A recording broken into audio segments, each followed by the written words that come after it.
we here today, Phil? Well, let's start where we're located. We're in LA.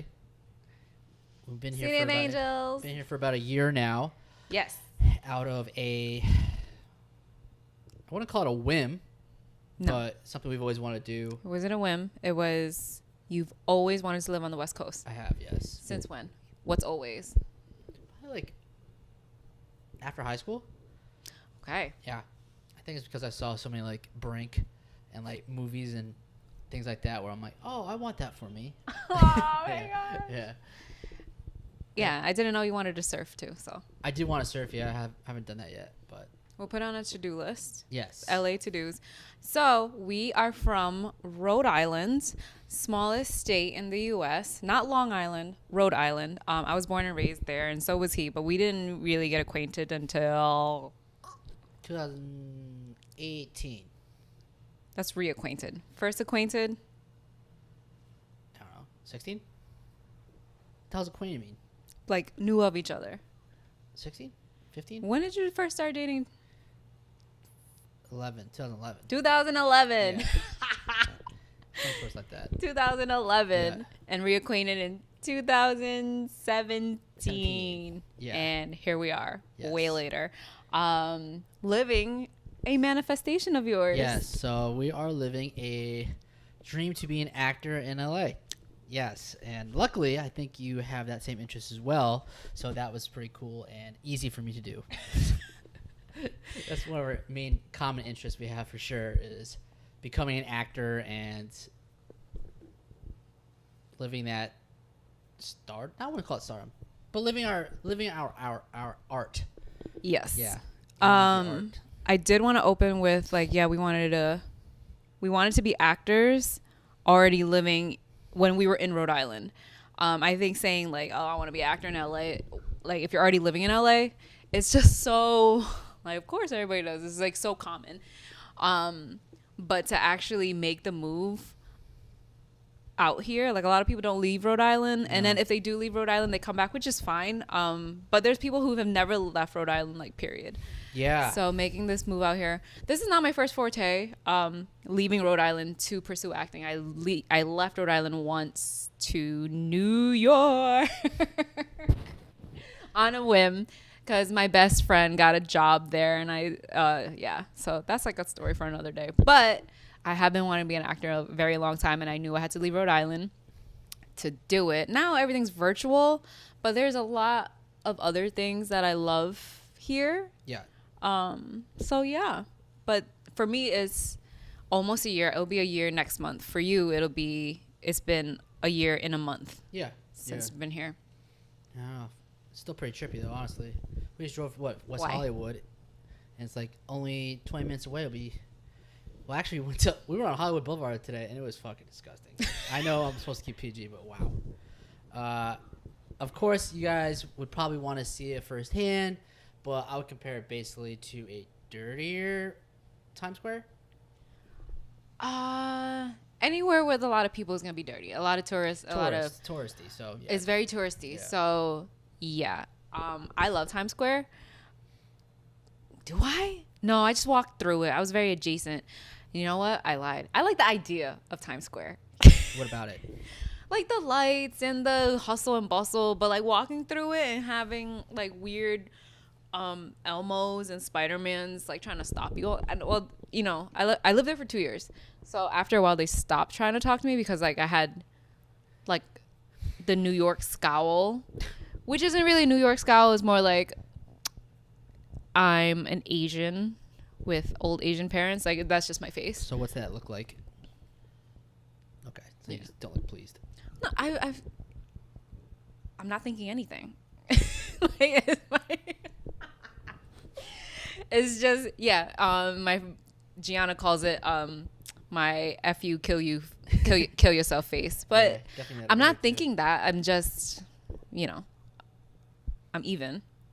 Yeah. All right, I'll try that when I'm in Hollywood Boulevard. We haven't Also walked chasing around. the same dirty ass Spider-Man and Elmo. It's like they travel to the main spots, but I haven't walked down Hollywood Boulevard. it's gross. You went there with Yeah, Yvonne. I want to be my cousin. Yeah.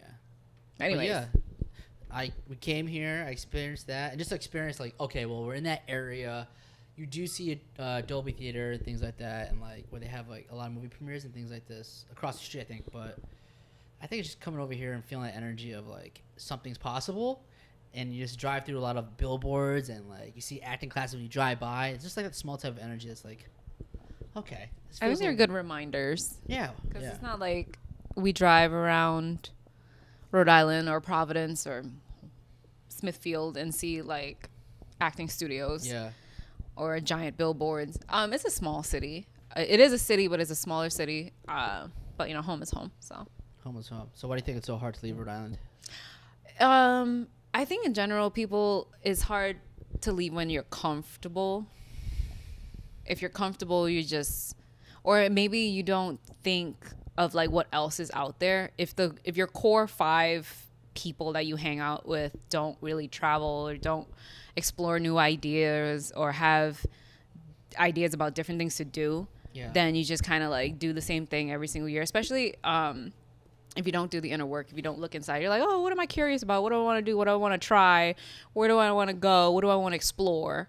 Then if you're naturally not like that, and then the 5 people you hang out with the most aren't like that too, then it's easy for like years to go by and just do the same thing. And but it's like if you're comfortable, if you're content, like cool. But a lot of people like also don't grow, and it's scary. I think that's I think it's hard to do scary things sometimes. I think it's just scary also because you don't want to end up. It's like weird. It's like you want to. I think some people are cool being comfortable, 100%. But I think comfort is also a huge crutch. It's a crutch, but it's also like something inner child of comfort, where it's like it's a safety thing. Yeah. It's not like you're jumping off of like a building over here like that to give you that spurt, but to move to say California or move to somewhere else to just literally travel there in itself is just a huge thing for a lot of people over there. And I think that right there is something where it's like, oh, okay, well, I'm tired of going to Florida. A lot of people go to Florida. Some people don't leave Rhode Island, and that's like, and especially for some people like that I know, and they don't leave Rhode Island, and they're proud about that.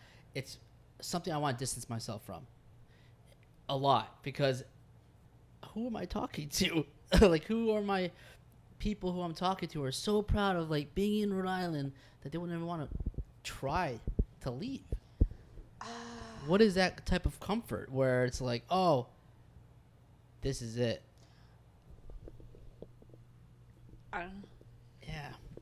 I'm not talking. Wait, we're not thrashing on Rhode Island. Like, no, we're not throwing. It's home. It's the fact that we know people here in LA who's doing the same thing. When people It's when people never leave and never like broaden their horizons or like explore a different perspective or see a different walk of life. I think that comes from inner work. I think that comes from, because if you're intentionally content and comfortable, cool. But if you're kind of like not thinking about it and it's just like, oh, a year went by and another year and another year, if you're not intentional about it, then I think the inner child just wants to be safe. Like it's on overdrive, because like I just want to be safe. I don't want to do anything that's scary. But if you don't like take a look and have a chat with the inner child, which I didn't start talking to her till like a year or two ago, and I still don't even talk to her that much. But when I started looking at what she was scared of, I started taking more chances. I was already taking like weird ass chances before and risks, because by human design my profile is a 3-5, so I try things to experience my life. But I didn't really understand where it was coming from, the things that I was trying. I do now, like, you know, looking back, I can connect all the dots, and it always made sense at the time. But I think I wasn't 100% comfortable with who I was. Yeah.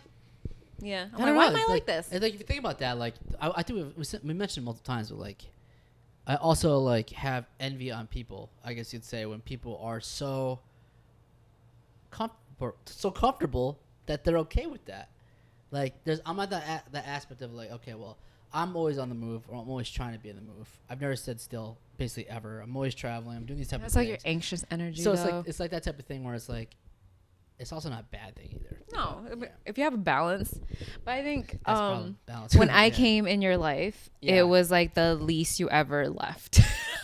Yeah. Which is part of the plan. And I'm like, don't blame it on me that you're not going anywhere. Like, please. And then lockdown happened, bro. That's when I knew I really liked you because we had to be together for 24 hours a day. Yeah. And I didn't get sick of you. We want to get sick of each other. And we got a cat, 2 cats, 3 cats. We got 3 cats in a year and a half. Uh-oh. Now You hated cats. I hated cats, and now I love them. Yeah. So love makes you do crazy things. Yeah. Like Now we have a not kid. run away Yeah. and have cats. Oh my God. So if we were looking at like how we started and how we met to where we are now with what we have, and for us to be like on the mic right now to try to get lessons from that, I suppose, we got a lot. I think reflecting and digging for nuggets for authenticity and truth and like rawness. Yeah. Like it helps us grow and Yeah. do the inner work instead of like looking at me like, judging anybody for what they do. I think first it starts with not judging ourselves. And by I not know, but it's fun. It's fun judging people too. okay, old Asian man. Yeah. It's not fun to be on the receiving end. But maybe because we've been so, it's happened to us so much. That is exactly why. No, it's Thicker that skin. it doesn't cost us. Is that what we need right now though? Like thicker skin? All right, so now that we have mics and we're going to be on the internet and people are going to see us, what do we want to be known for starting this journey? What do we want to share? Okay. So what's no, the acting is intention? not for everyone. Yeah. Although a lot of people like the idea of it. I do want to say like you can live in alignment with what you want to do, what your calling is, and when it's all over, you can say like I tried my best. Like it wasn't for Okay. me or it was for me. We hope that whoever's watching feels like, oh, maybe I could do it too. Like that's Yeah. maybe you could do it too. Maybe you could travel to another country. Maybe you could learn another language. Maybe you can maybe you can adopt a cat as your new best friend. Maybe you can, most of all, like you can heal and you can live the life you want to live. Right. Are we there yet? No, but we are way not where we were when we started. I guess if we were to bring up that one topic of all that is what is alignment for people who don't know what it is. Like I didn't know what alignment was until I started talking with my life coach. You will be meeting her multiple times in this show for sure. And Meeting hopefully her- meeting her in person. But anyways, yeah. Meeting her via us talking about what she's my life coach as well. Yeah. All right. So again, for the bit, what is alignment? Oh, you're asking me? It's not a rhetorical question. Oh, wait. What is alignment to me? What is alignment? Yeah. Living in alignment with your calling and your purpose and who you are naturally meant to be. Yeah. So you share your gifts, you share your strengths, you understand your weaknesses, you don't fault yourself for your weaknesses, and you like lean into your strengths. And then, you're living in alignment. What is your calling? What is your purpose? What is my purpose? Do we Yeah. ever decide on a purpose? Like in alignment, just feels like when you wake up, and you're excited Okay. to seize the day. What does that even mean? It means not going like anywhere, you I've don't know where to always go, yeah. For a while, my prayer, my hope was like I want to wake up excited to do what I want to do. Yeah. Because I've been working since I was 12. So, and it was just like hustle, hustle, hustle. But at some point I was like, man, one day I want to be one of those people that love what I do instead of doing what I have to do. Sure. So to me, that's what living in alignment is. It's like you wake up excited, you have a purpose, you have intention, balance. So, You know, yeah. when you first started talking with your life coach, and you started figuring out what your purpose was, becoming aligned with how you want to do things and feel like doing things, what was like the starting point for you to even like realizing what is in alignment with you? Well, do you remember why we were looking for a life coach in the first place? I don't recall. Are you sure? Well, I guess I have a drinking problem. Ooh, owning your shadow. Had a drinking problem. And, we were going down the line of different scenarios of therapy. And I believe we came across her because you did a Reiki with her once. And then I tried a Reiki. And then I got in trouble one time. And then I'm like, you know what? I have a problem. So I'm going to try talking to a life coach. And then that's how it started. Yeah. I know I tried the therapist part. I tried. Well, yeah, sorry. I tried. You tried a bunch. I tried a psychiatrist during COVID, actually. Yes. Right before, one or two. Oh yeah, Ryan showed me her, and I went to her for about 6 months, maybe. Yeah, but I'm on this life coach journey for the past 2 years now. Yeah, do what works for you. So I totally forgot. You went to a psychiatrist for 6 months. Yeah. Y'all dated for 6 months and.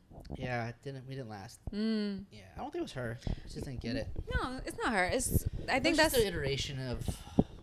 I love that you're touching on that. Yeah. Because a lot of people don't make it to the first therapist. Right. So, going back to even going to the therapist first, thinking about therapy first was more or less because I was desperate and I kept coming up with excuses. I was running out of excuses of fucking up stuff with you. So I'm like, okay, if I went to a therapist, she'd be like, oh, he's trying. Yeah. So initially, that's a big try. The thing was, it wasn't for like help. In a nutshell, it's when you're in that zone, you want help. You want me off your back. Help, but the push of me keep messing up at the lounge and getting drunk, I kept running out of excuses. So at this point, I was like, you know what? I'm a changed man. I'm gonna go try therapy, and it's a good thing that happened because now I have my life coach and now I'm here. But in most cases, it was a bullshit thing just to get you off my ass. Oh man. Okay, we can laugh about it now, but like that's just the fun part about this. Like, oh shit, yeah. We can laugh about it now, but well, first of all, I think the energy that you actually put towards it, because 6 months to try something out for poops and giggles. Yeah. That's like a long try, 6 months. And to be honest, it's like, I don't really remember her. I don't know what was happening, what was going on, but yeah. It was the lounge during build, the cigar lounge, and then I was drinking a little bit more because I was there. And then I think also the reason why I didn't work out is because it was at 4 o'clock in the afternoon. So that's usually the time I want to have a few pops. And then I had her. So I think one of the other things about the life coach was that she's on the telephone at 10 a.m. Things aren't accessible that easy. And like, when I was going to therapy, I was getting into that zone like, oh man, I'm going to therapy. So I'll have a drink. Oh my God. Yeah, I felt forced. I guess I didn't want to be there at that time. Initially. And ultimately, if you don't click, you don't click. It's okay. But like I think you gave it a valiant shot. And so how did we end up with Emily at Love Living Holistics? Link below. No, we ended up with her because I think what happened was that you were getting into the journey, actually, probably. Of energy blockage. Yes. And then you tried Reiki. Yes. And you tried Reiki, and I was like, ooh, that looked cool. Yes. Because I like massages. And then I went to Reiki. I got her friend there. Colleague, yeah. And then I must have had another mishap. I'm like, I'm going to give her a call. I think she was actually free the first day. Ooh, yeah. The first session is always like a trial. Yeah, trial. See if we're even aligned with click. Her. Yeah. So after a while, we started talking about the beginning parts of anyways. We started talking about, yes, inner child stuff. No, I can't even say inner child stuff because I realized or learned what inner child was through this life coach journey. So I didn't even know what it was at first. So she was like, oh, what makes you sad? Oh, breakup. That was really sad. Closure. What's that? And then like the whole concept of like unpeeling the layers of the onion, I guess, or the onion peeling. And, now that was probably the first 3-4 months. And then... Oh, pause. Yeah. So our life coach takes notes and we have all the notes. So if that's something you're interested in us revisiting the notes, Oh yeah.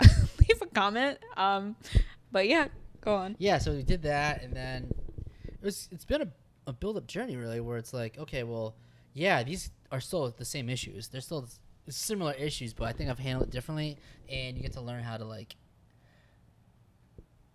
in live time, not with the life coach, like during the daytime when you don't even have her, you like kind of go back to those type of conversations and kind of learn or unpeel that layer more. I guess kind of realize something, I suppose. I feel like you're not giving yourself enough credit about how far you've come, because and I don't drink profusely anymore, so so that's maybe something that's like, oh wow, that kind of was mission accomplished. But yeah. So that was it's kind of hard to explain really what it is, because she asked me before, like, oh, what have you learned and stuff. I'm like, I don't know. I guess I learned a lot because I'm able to at least talk about it.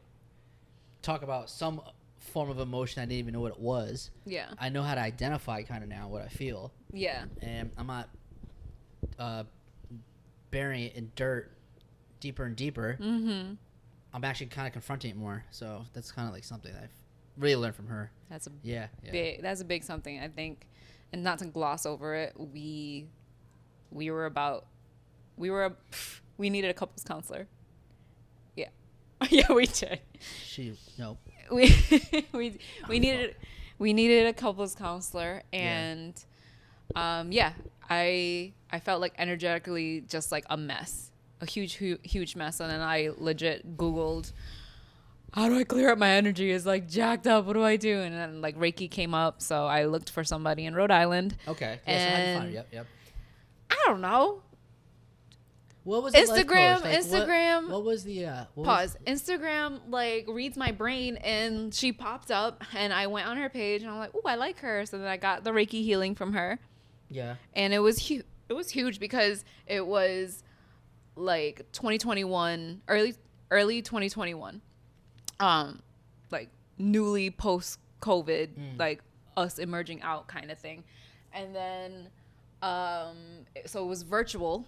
It was on the phone, Reiki. Yeah. Which sounds as insane as it sounds. Yeah, it does. But yeah, so she said she like read my energy. She did the Reiki healing, and the biggest takeaway was she was like, you have a large creative energy coming from your womb. And I was like, that makes sense because I haven't done any art. I haven't journaled. I haven't drawn. I haven't done anything. I'm also have like mad creative energy. Yeah. So then the next day,